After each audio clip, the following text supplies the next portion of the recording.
မြင့်မို့တောင်ဥမကကျူသာခြေစုအရှင်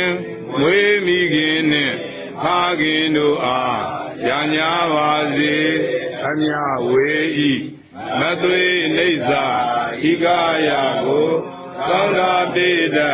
ကိုဆောင်နှလည်းမလတ်စေရဧဝေငါဤမိတ္တဆွေညာစရာဓမ္မဘုရားကသာယမရာဇာဧဝယခအိန္ဒဘုံမာအာကာသနာအတုမယေ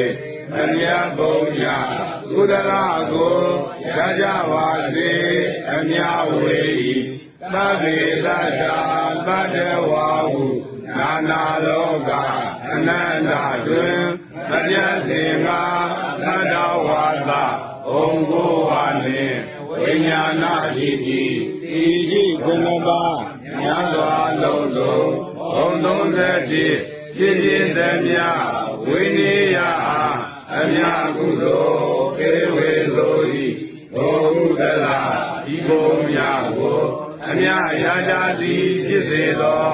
ဝတ္တုံတရေဤနိဗ္ဗာန်သို့သီလာတို့လည်းသတိအမှုဖြစ်စေသောအာလုံးကြာကြသမျှအမြ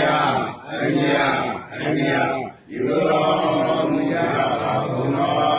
သာဓုအာလုံးကြာကြသမျှအမြယူတော်မူကြပါကုန်သောသာဓုအာလုံးကြာကြသမျှအမြ